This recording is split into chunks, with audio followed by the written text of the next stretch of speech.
உங்களுக்கு சுகர் இருக்குன்றதுனால வாக்கிங் போக சொல்லியிருக்காங்களா? இல்ல டெய்லி இவ்ளோ நிமிஷமாவது நான் வாக்கிங் போயிடுவேன், எனக்கு ஒரு பிசிக்கல் ஆக்டிவிட்டி வேணுன்றதுனால நீங்க வாக்கிங் போறீங்களா? ஏதோ ஒரு பார்க்ல நடக்கிறது, ஸ்ட்ரீட்ல நடக்கிறது, இல்ல மாடியில நடக்கிறது, அந்த மாதிரி ஒரு நாளைக்கு இவ்ளோ நிமிஷமாவது கண்டிப்பா நான் வாக்கிங் போவேன் அப்படின்ற மாதிரி ஆளா இருந்தீங்கன்னா, நீங்க நான் சொல்ற இந்த சில தப்புலாம் பண்றீங்களா, இல்ல கரெக்டா தான் வாக்கிங் போறீங்களா என்னன்றத பாத்துக்கோங்க. It's me Harini RS, physiotherapist. முதல்ல நம்ம பார்க்க போறது ஆர்ம் ஸ்விங். அதாவது நம்ம நடக்கும்போது கைகளை முன்னாடி பின்னாடி ஆட்டி நடப்போம். சோ நீங்க எந்த மாதிரி கைகளை அசைக்கிறீங்க, அது கரெக்டா தப்பான்றத பார்க்கலாம். நிறைய பேர் எந்த மாதிரிலாம் நடக்கிறாங்க அப்படின்னா, ஷோல்டர் ரொம்ப ஸ்டிஃபா வச்சுக்கிறாங்க. ஷோல்டரும் சரி எல்போவும் சரி ரொம்ப ஸ்டிஃபா வச்சுக்கிட்டு இந்த மாதிரி நடக்கிறாங்க. அதே மாதிரி இப்படி வேகமாவும் நடக்கிறாங்க. உடம்புல இருந்து தள்ளி வச்சுட்டும் சில பேர் இப்படி நடப்பாங்க. ஒரு சில பேர் உடம்பு கிட்டக்க வச்சுட்டு இப்படியும் நடப்பாங்க. இது எதுவுமே பண்ணக்கூடாது. கை நீங்க ஆட்டும் போது நேச்சுரலான ஒரு டிஸ்டன்ஸ்ல தான் இருக்கணும். எல்போவுமே லைட்டா இப்படி பெண்ட் பண்ணியிருக்கணும். நீங்க எல்போக்கு மூவ்மெண்ட்டே கொடுக்காம இப்படி ஸ்டிஃபா வச்சுட்டும் நடக்கக்கூடாது.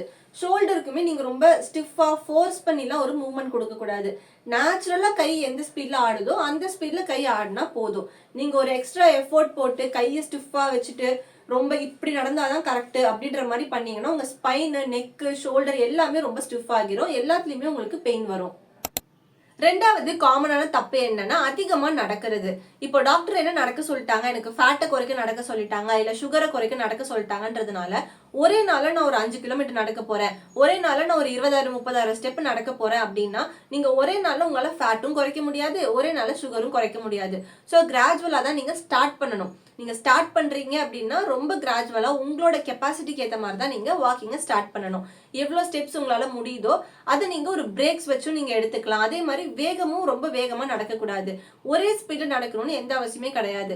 ஸ்பீடை மாத்தி மாத்தி நடக்கிறது தான் நல்ல ரிசல்ட் கொடுக்கும். நீங்க ரொம்ப கடகடன்னு நடந்து நான் முடிச்சிடுறேன், 10,000 ஸ்டெப்பை நான் வந்துட்டு கடகடன்னு நடந்து முடிச்சுட்டு நான் அடுத்த வேலையை பார்க்க போறேன் அப்படின்றதுலாம் பண்ணவே கூடாது. கொஞ்ச நேரம் ஃபாஸ்டா நடக்கிறீங்களா, கொஞ்ச நேரம் ஸ்லோவா நடங்க, கொஞ்ச நேரம் மாடரேட்டா நடங்க. இது மாதிரி உங்க ஸ்பீடை சேஞ்ச் பண்ணி நடங்க. அது ரொம்பவே நல்ல ரிசல்ட் உங்களுக்கு கொடுக்கும்.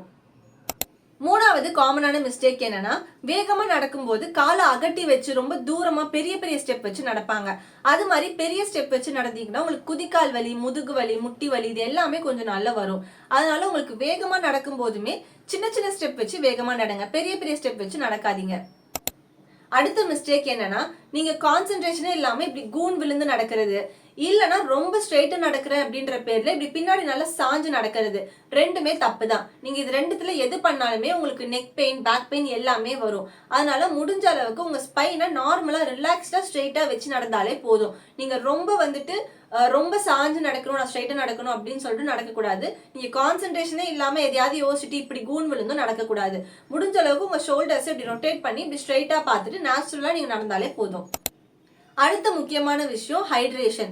ஸோ நீங்க நடக்கும் போது நிறைய ஸ்வெட் ஆகும், நிறைய வாட்டர் லாஸ் ஆகும். ஸோ அந்த நாள்ல நீங்க அந்த வாட்டரை பேலன்ஸ் பண்றது ரொம்ப முக்கியம். ஸோ இப்போ நீங்க நிறைய வாக்கிங் போறீங்க, நிறைய வேர்த்து நீங்க வாக்கிங் போறீங்கன்னா அந்த நாள்ல நீங்க குடிக்கிற தண்ணியை கொஞ்சம் அதிகப்படுத்துற மாதிரி பாத்துக்கோங்க.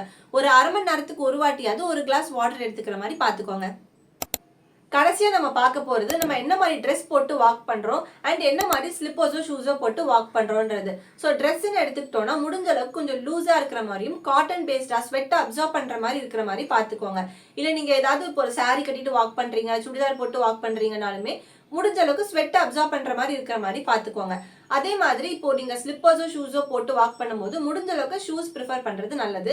அதே மாதிரி நீங்க இப்போ ஸ்லிப்பர்ஸ் யூஸ் பண்ணாலும் சரி, ஷூஸ் யூஸ் பண்ணாலும் சரி, உங்களுக்கு வேற ஏதாவது ப்ராப்ளம் இருக்கா, இப்போ ஃபிளாட் ஃபீட் இருக்கு, இல்ல ஹை ஆர்ச் இருக்கு, இல்ல வேற ஏதாவது ஹீல் பெயின் இருக்கு, அந்த மாதிரினா அதுக்கேற்ற இன்சோல்ஸ் வச்சு நீங்க யூஸ் பண்றது பெட்டரா இருக்கும். இல்ல உங்களுக்கு எந்த ப்ராப்ளமுமே இல்லை, நீங்க நேச்சுரலா வாக் பண்ணலாம் அப்படின்னும் போதுமே முடிஞ்ச அளவுக்கு கிரிப் பண்ணாத மாதிரியான ஒரு ஸ்லிப்பர்ஸோ ஷூஸோ நீங்க போட்டுட்டு சாஃப்டான ஒரு சோல் இருக்கிற மாதிரி நீங்க போட்டுக்கிறதும் நல்லது. இந்த வீடியோல சொன்ன மாதிரி நீங்க ஏதாச்சும் தப்பு பண்றீங்களான்னு பாருங்க. இல்ல உங்க வீட்ல யாராச்சும் மிஸ்டேக் பண்றாங்களா வாக்கிங் போகும்போது அப்படின்றத பாருங்க. அதே மாதிரி வாக்கிங் போனதுக்கு அப்புறமா ஏதாச்சும் பாடி பெயின் இருந்தாலுமே உடனே செக் பண்ணிக்கோங்க. It's me Harini RS, physiotherapist.